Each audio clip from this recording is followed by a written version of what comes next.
तो rigid body rotation की शुरुआत होती है रिजिड बॉडी से। So let us first of all discuss what is a rigid body. Rigid body क्या होती है? सो हमने ये जब काइनेमेटिक्स की शुरुआत की थी तब भी ये पढ़ा था कि जो रिजिड बॉडी होती है वो बॉडी है जिसमें किसी भी इंस्टेंट ऑफ टाइम पर हर पार्टिकल के बीच की दूरी सेम होती है। When the distance between the particles, what is a rigid body? When the distance between the particles at any instant of time, is the same, वो होती है रिजिड बॉडी। अब यहां पर क्योंकि हमने रिजिड बॉडी रोटेशन स्टार्ट किया है तो रोटेशन के पॉइंट ऑफ व्यू से हम समझेंगे कि अगर एक बॉडी ने, एक रिजिड बॉडी ने, सच एज एक रिंग, स्फीयर, डिस्क या सिलेंडर, कुछ भी हो सकता है, अगर उसने रोटेट करना है तो क्योंकि कॉन्सेप्ट ये कहता है कि हर समय पर किसी भी इंस्टेंट ऑफ टाइम पर रिजिड बॉडी के जो जितने भी पार्टिकल्स हैं उनमें से हर पार्टिकल के बीच की दूरी सेम होनी चाहिए। तो देखिए ये तो तब हो सकता है कि या तो at any instant of time कोई भी particle with respect to the another particle चल नहीं रहा, या तो मूवी ना करे। अगर मूवी ना करे तो फिर हर समय सेम ही डिस्टेंस रहेगा किन्हीं भी दो पार्टिकल्स के बीच का या हर पार्टिकल के बीच का, ठीक है। या अगर उनको मूव करना है तो जैसे कि हम जाते हैं जब बॉडी रोटेट करती है तो बॉडी के अंदर जो पार्टिकल होते हैं वो सर्कल परफॉर्म करते हैं। तो लॉजिकली भी समझ में आता है सर्कल क्यों, क्योंकि जब एक पार्टिकल के विद रिस्पेक्ट टू कोई दूसरा पार्टिकल मूव करेगा और क्योंकि डिस्टेंस उन दोनों के बीच का हर समय सेम रहना है तो सर्कल ही बन सकता है, क्योंकि सर्कल के सेंटर से ही आप जानते हो सर्कल के सरकमफ्रेंस तक दूरी सेम रहती है। तो इसलिए उनके पास कोई ऑप्शन नहीं है। तो इसलिए हम कहते हैं जब एक बॉडी रोटेट करती है किसी भी एक्सिस के अबाउट तो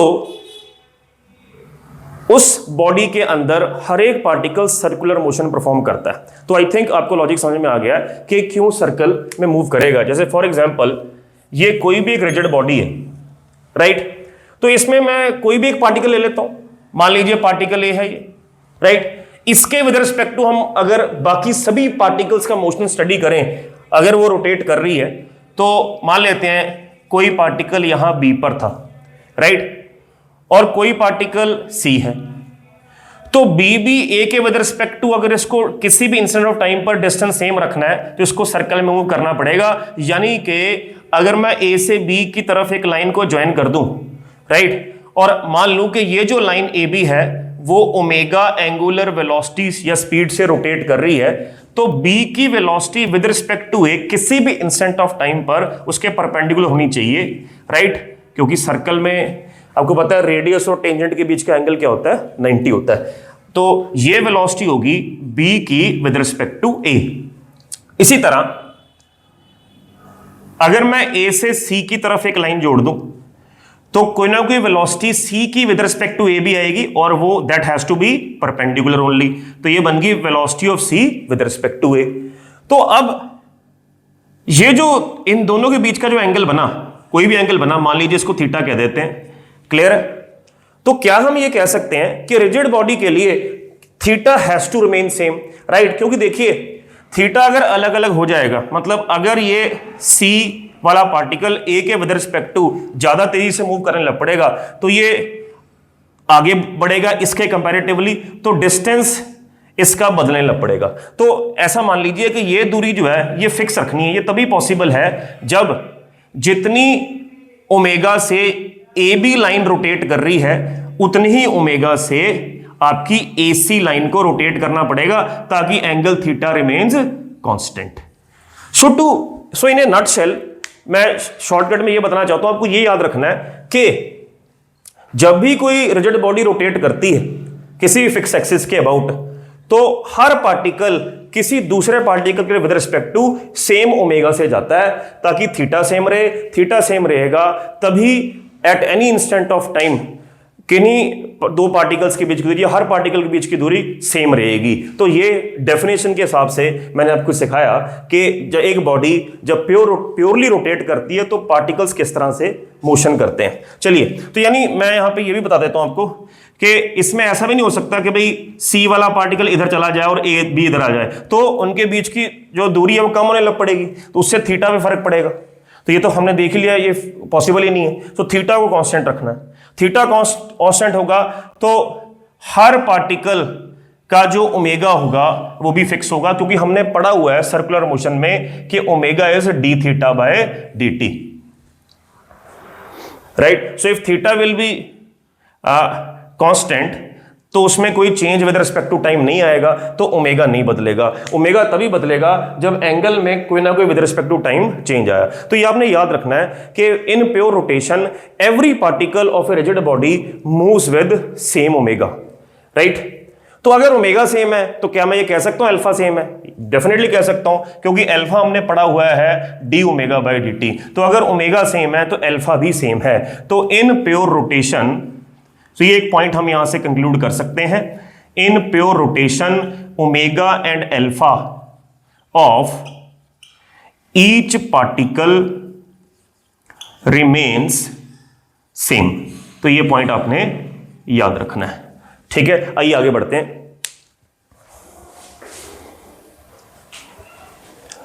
तो चलिए प्योर रोटेशन अब क्या होता है डिटेल में समझते हैं। तो मैंने थोड़ा सा आपको आइडिया दे दिया रिजिड बॉडी के कॉन्सेप्ट से। Now let us try to understand pure rotation with another example. इसमें भी काफी आपको पॉइंट समझ में आएंगे। तो कराने से पहले मैं आपको यही रिक्वेस्ट करना चाहता हूं कि अगर आप चैनल पे नए हैं तो सब्सक्राइब हो जाना चाहिए, और किस तरह से आपको ये वीडियो लगी अपने कमेंट, आपके इंपॉर्टेंट कमेंट्स जरूर डालें, लाइक जरूर करें और सब्सक्राइब जरूर करें। कमेंट से मुझे मोटिवेशन मिलेगी कि इस रोटेशन मोशन को मैं काफी डेप्थ में आपको सिखाता चला जाऊं। चलिए प्योर रोटेशन, प्योर रोटेशन क्या होगी, एक एग्जांपल लेते हैं। सो मान लीजिए कोई भी रिजिड बॉडी है ऑफ एनी शेप, राइट। तो आप ये जानते हैं, जैसे कि मैंने बताया आपको, प्योर रोटेशन यानी rotation about a fixed axis. So rotation of a rigid body, rotation about a fixed axis.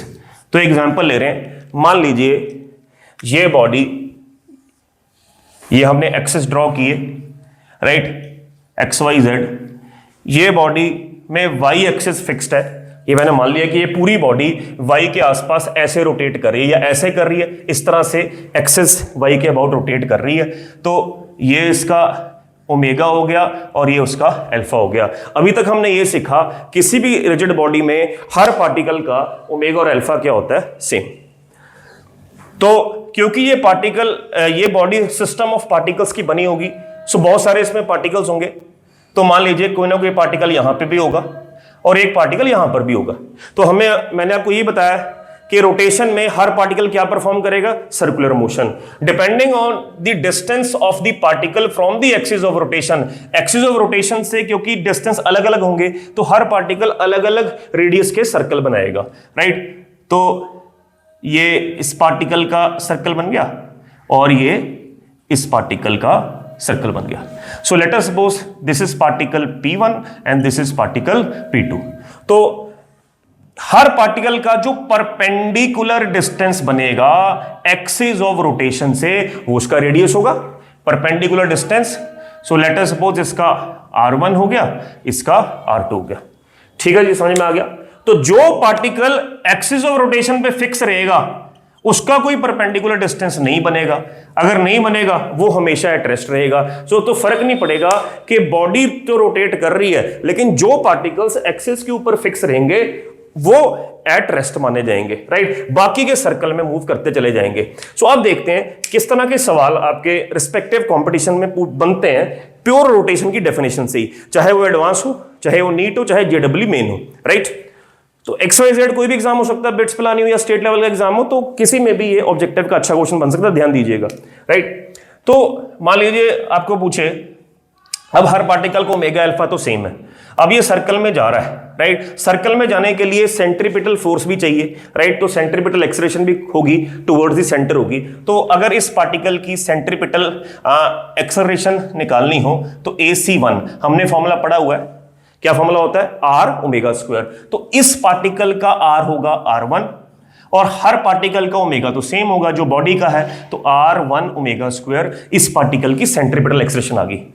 इस पार्टिकल की सेंट्रीपिटल एक्सेलरेशन कितनी आई, AC2, जितना उसका R होगा और उसका ओमेगा तो सेम होगा। तो पहला सवाल ये बन सकता है, राइट, टुवर्ड्स दी सेंटर।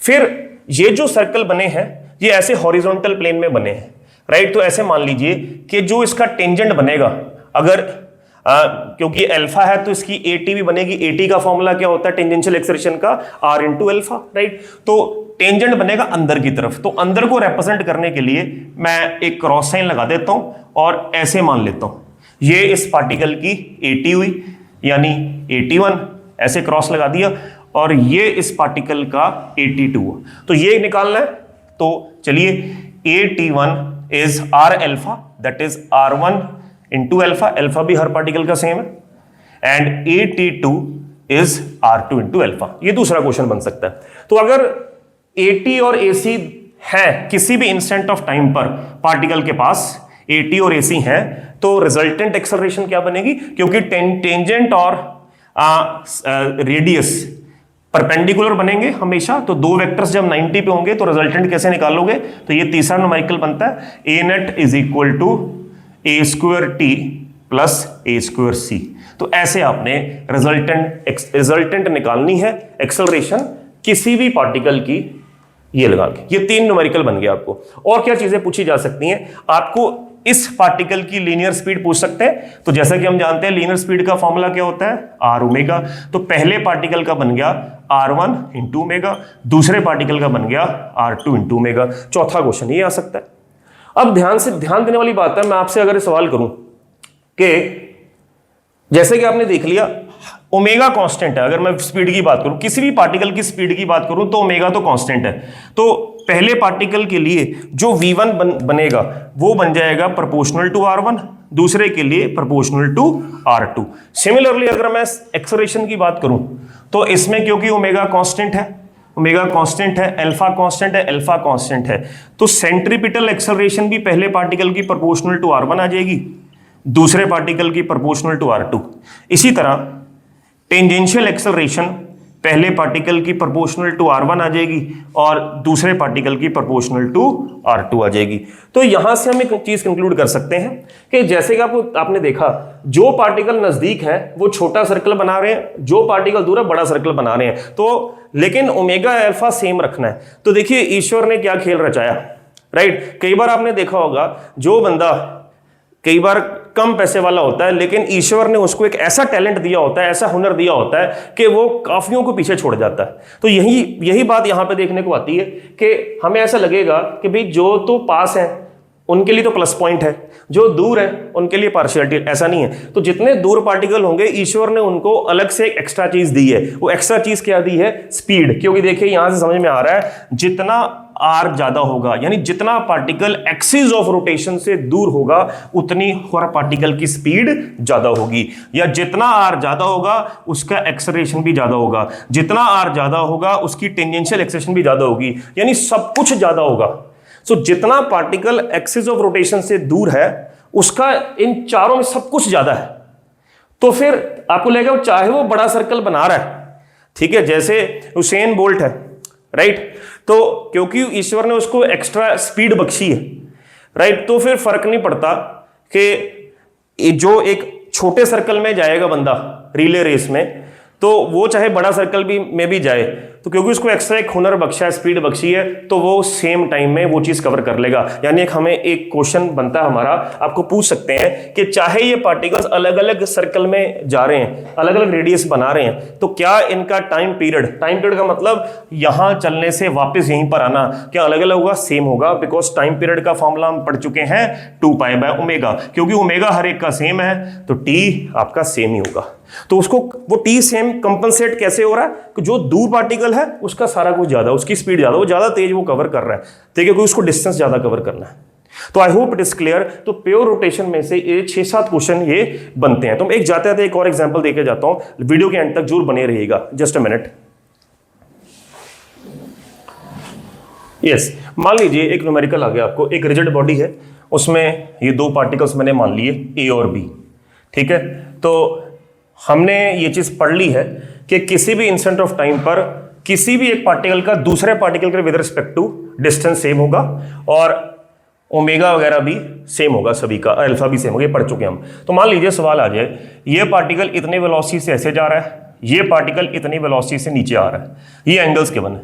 तो क्योंकि हम कंपोनेंट्स बना सकते हैं, पहले इंक्लाइंड है वेक्टर क्वांटिटीज, तो v1 का इधर कंपोनेंट क्या बनेगा, v1 साइन थीटा 1, और v1 का इधर कंपोनेंट क्या बनेगा, v1 cos theta 1। I hope components आपको बनाना आते हैं। सो v2 का इधर कंपोनेंट क्या बनेगा, एंगल के साथ वाला कंपोनेंट cos का, और दूसरा उसके परपेंडिकुलर बनता है v2 साइन थीटा 2। तो हमने कंपोनेंट्स बना लिए। सवाल ये आ गया कि इनकी वेलोसिटीज में आपस में रिलेशन निकालो। तो कुछ ऑप्शंस बनी होंगी, तो आपने बताना है कि इनमें से कौन सी ऑप्शन करेक्ट बनेगी। What is the relation between the velocities of particles A and B. तो इनमें से कोई एक स्टेटमेंट करेक्ट होगी। क्या हम ये कह सकते हैं कि v1 cos theta 1 should be greater than v2 cos theta 2, ठीक है, या ये कह सकते हैं v1 cos theta 1 should be equal to v2 cos theta 2। ऐसे बहुत सारे क्वेश्चन इवन एडवांस में पूछे जाते हैं, है चाहे बेसिक क्वेश्चन, लेकिन गलतियां होती हैं। तो क्या v1 cos theta 1 should be less than v2 cos theta 2, या नन ऑफ दीज। देखिए सिंगल आंसर करेक्ट है।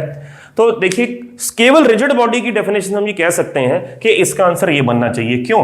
क्योंकि देखिए अगर b की वेलोसिटी a से ज्यादा होगी तो किसी भी इंस्टेंट ऑफ टाइम पर ये आगे बढ़ जाएगा, ठीक है, ये उतनी दूरी कवर नहीं कर पाएगा ताकि डिस्टेंस सेम रहे। देखिए डिस्टेंस सेम रखने के लिए चीजें क्या होती हैं, या तो दोनों पार्टिकल्स रेस्ट में रहे, या ये एक वेलोसिटी से जा रहा है, उतनी वेलोसिटी से चलता चला जाएगा तो किसी भी इंस्टेंट पे डिस्टेंस फिक्स रहेगा। अगर ये एकदम आगे बढ़ गया, ये धीरे आया, तो ये तो आगे बढ़ता ही चला जाएगा, ठीक है, ये इतना कवर अप नहीं कर पाएगा, तो डिस्टेंस हर समय में अलग अलग आएगा। तो ये तो हमें बात क्लियर होनी चाहिए कि ये पहली ऑप्शन ग्रेटर या लेस देन वाली नहीं होनी चाहिए। इक्वल ठीक रहता है कि जितनी वेलोसिटी से ये वाला पार्टिकल आगे जा रहा है, अगर पीछे वाला उतनी वेलोसिटी पे आएगा तो किसी भी इंस्टेंट ऑफ टाइम पे डिस्टेंस हमेशा दोनों के पार्टिकल्स के बीच का क्या रहेगा, फिक्स रहेगा। और वही तो रिजिड बॉडी की डेफिनेशन है, इसलिए ये इसका आंसर बन गया। यानी आप ये याद रख सकते हो, एक रिजिड बॉडी में डिस्टेंस क्योंकि सेम रहता है किसी भी पार्टिकल का with respect to another particle, तो हम ये कह सकते हैं there cannot be any velocity of separation और velocity of approach between the two particles. एक बड़ा इंपॉर्टेंट पॉइंट है, किसी भी इंस्टेंट ऑफ टाइम पर वेलोसिटी ऑफ सेपरेशन या वेलोसिटी ऑफ अप्रोच नहीं हो सकती। ये क्वेश्चन आ गया। मान लो दूसरा क्वेश्चन आ गया कि b या a का ओमेगा निकालो। हमें ये पता है जितना ओमेगा b का है उतना ही a का होगा, पढ़ चुके हैं रिजिड बॉडी प्योर रोटेशन। तो ओमेगा का फॉर्मूला भी पढ़ चुके हैं, v/r।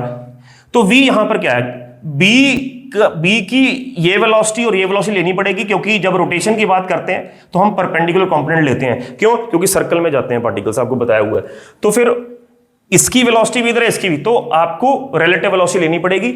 एक बॉडी इधर आ रही है, इधर आ रही है, ऑपोजिट डायरेक्शन में रिलेटिव वेलोसिटी के प्लस होती है। तो v बन गया v2 sin theta 2 plus v1 sin theta 1 बटा इन दोनों के बीच की दूरी जो कि क्वेश्चन में r है। तो ये न्यूमेरिकल की फॉर्म में ओमेगा आ सकता है। It is a very good question. तो I hope it is clear. Pure rotation की डेफिनेशन ही मैंने आज बताई है, उससे जितने भी सवाल बनते हैं 10 से 12 क्वेश्चन आपको बताए अच्छे, जो कि NEET, BITSAT, JEE Main, advanced, beat any competitive exam आपको काम आएगा।